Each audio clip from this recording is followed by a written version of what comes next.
Selam arkadaşlar. Bu videomuzun konusu Armart'tan da PDF belgesinde LaTeX seçenekleri örneklerle gösterim. PDF belgeleri oluşturmak için kullanılan LaTeX şablonunun birçok yönü üst düzey YAML meta verileri kullanılarak özelleştirilebilir. Yani şu kısımda verilebilir ve bu kısımda verilen unsurlar biliyorsunuz belgenin tamamına ne yapıyor? Uygulanıyor. E, Burada biz long, font size, document class, class option ve geometriden bahsedeceğiz. Long, N veya NGB gibi IETF dil etiketlerini, bu dil etiketleri BCP 47 standardına göre standardına sahip kullanarak belgenin ana dilini tanımlıyor. Biz Türkçe için neyi kullanıyoruz? TR'yi kullanıyoruz. Dil al etiketleri arama aracı bu etiketleri arayabilir veya doğrulayabilir. Yani bu ana etiket, bu da alt etiket. Burada ne diyor? EN İngilizce demek. GB'de İngiltere İngilizcesi demek. Yani dolayısıyla doğru bir şekilde çıktı üretebilmemiz için dil etiketini ne yapabiliyoruz? Kullanabiliyoruz. Burada satır sonunda gelindiğinde kelimeyi doğru bir şekilde bölmeye olanak da sağlıyor. Bunu nasıl ekleyeceğiz YAML kısmına? İlk önce şu an zaten bir dil etiketi kullanıyoruz. E, Babel paketinden Türkçeyi. Ve dolayısıyla ürettiğimiz belge Türkçe bir belge oluyor. Ama onun yerine neyi kullanabiliriz? LangTR'yi kullanabiliriz benzer şekilde. Şuraya LangTR yazdığımızda Meet'e bastığımızda tıkladığımızda daha doğrusu bakın yine Türkçe bir belge ürettik. İçindekiler kısmı Türkçe. İçindekiler kısmı LaTeX seçenekleri. Ee, acaba metnedici bakın ayarlayabileceğiniz şeklinde doğru bir şekilde Türkçe'ye uygun bir şekilde ne yapıyor? Ee, satır sonundaki gelen kelimeleri doğru bir tirelemeye tabi tutuyor. Devam edersek diğer bir üst düzey seçeneğimiz font size. Bu yazı karakter büyüklüğü ayarı olup yukarıdakine benzer şekilde YAML metaveri kısmına ekleniyor. Şu şekilde font size'ı alıyoruz. Şu kısma ekleyebiliyoruz. Yalnız bu 3 tane seçenek sunuyor. Font size 12, 10, 11, 12 şeklinde. Belgemizin karakter büyüklüğünü bu şekilde değiştirebiliyoruz. Tekrar üretebiliriz belgemizi Need'e basıp ama diğer seçenekleri ekledikten sonra üretebiliriz.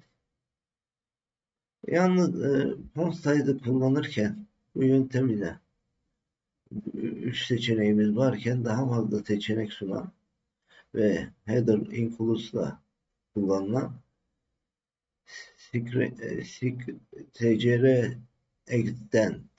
TCR Extend koma sınıfı paketi kullanaraktan ne yapabiliriz?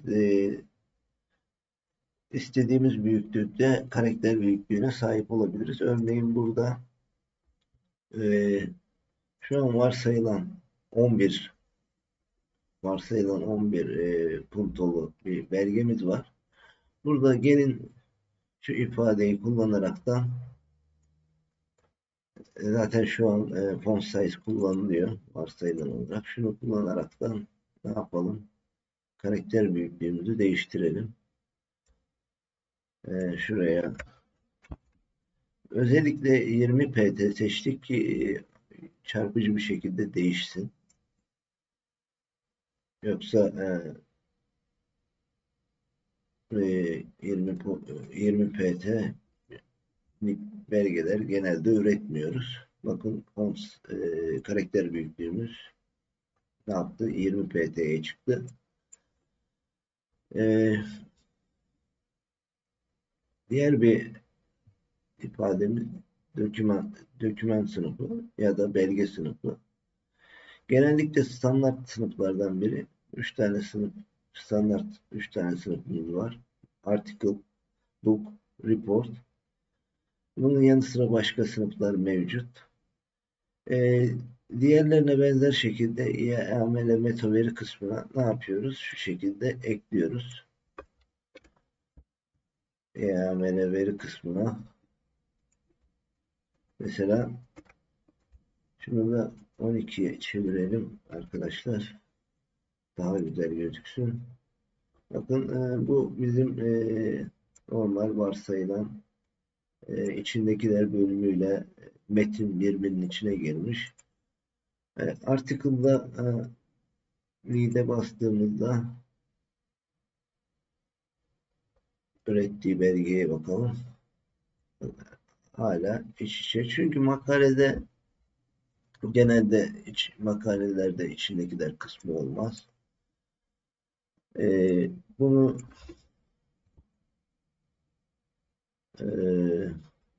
report şeklinde de üretebiliriz.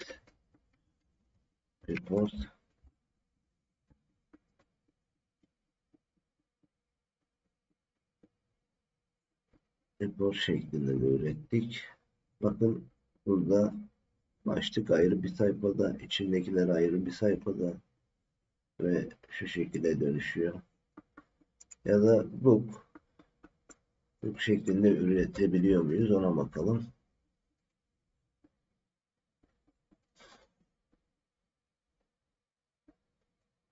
Book şeklinde üretemiyor. Nedenini söyleyelim. Burada book şeklinde üretebilmemiz için header includes'la lang.tr'de bir çakışma oluyor. Yani biz önceden nasıl verebiliyorduk? Babel dil paketiyle verebiliyorduk. E, Dolayısıyla Babel header includes'la lang 2 nokta üstü tr bir arada çalışmıyor. Hata veriyor. Ne yapmamız gerekiyor? Burada dil paketini şu şekilde tanımlayıp lang'ı sildiğimizde yani şu kısma şu şekilde ifade ettiğimizde kitap sınıfı olarak belgemizi ne yapabiliriz? Üretebiliriz. Evet. Kitap şeklinde belgemiz. Bakın burada bir sayfa boşluk. İçindekiler kısmı kitap formatında ne yaptı? Belgemizi üretti.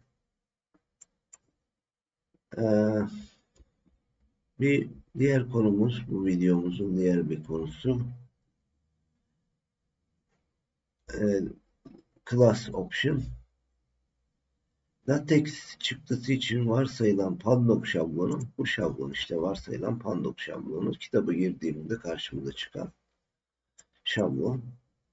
PDF çıktı belgesinin görünümünü ayarlayabileceğimiz birkaç seçenek vardır. Burada birkaç seçenek vereceğiz. Elimizdeki doküman dikey yönlendirilmiş. Biz bunu yatay yönlendirip her sayfada 2 sütun şeklinde ayarlayacağız. Bazı yayıncılar belgenin çift sütunla üretilmesini talep edebilir. Dolayısıyla bu nasıl yapılıyor ona bakalım. Burada metinde eğer not düşmek gerekirse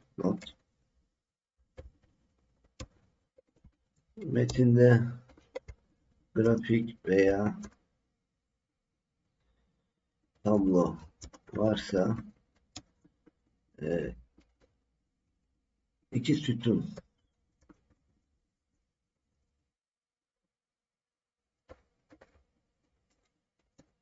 problem çıkarabiliyor. Dolayısıyla şu anki metnimizde grafik veya tablo yok ve bu ekstra grafik ve tablo ayarlarına ihtiyaç duyuyor. Bu videomuzda ona değinmeyeceğiz ama ilerideki videolarda o konu hakkında video çekmeyi düşünüyoruz. Şu an şuraya ya da bunu en son ekleyelim. En sonda tamamen tüm opsiyonlarımızla birlikte bir arada çalıştıralım. Bu sayede videoyu da çok uzatmayalım. Geometri diğer bir üst düzey seçeneğimiz. Bu paket, geometri paketi sayfa boyutlarına esnek ve kolay bir arayüz sağlar. Mantıksal parametrelerle sayfa düzenini değiştirebilirsiniz. Geometri paketi şu web sayfasında yer almakta, bunu açıklamalara ekleyeceğiz.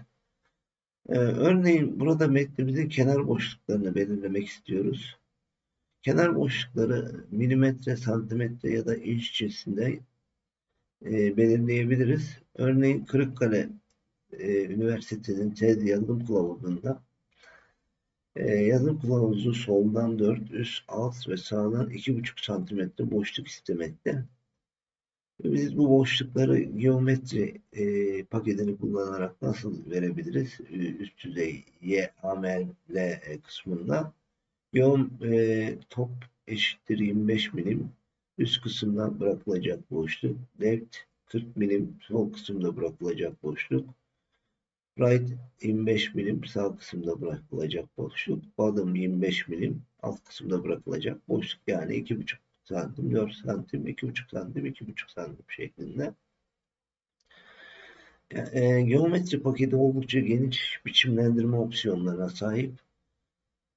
İfade ettiğim üzere bu web sayfasından paketlere gittiğinizde herhangi bir paketin nesine ulaşabilirsiniz? Açıklamalarına ulaşabilirsiniz.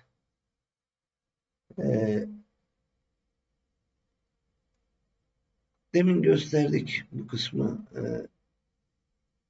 Kitap üretilmiyordu. Şu lang ve header includes bir arada olduğunda. Dolayısıyla tüm opsiyonlarımızı koyarak lang'ı silip header includes'ta bir paketimizi koyaraktan ne yapalım? Belgemizi üretelim.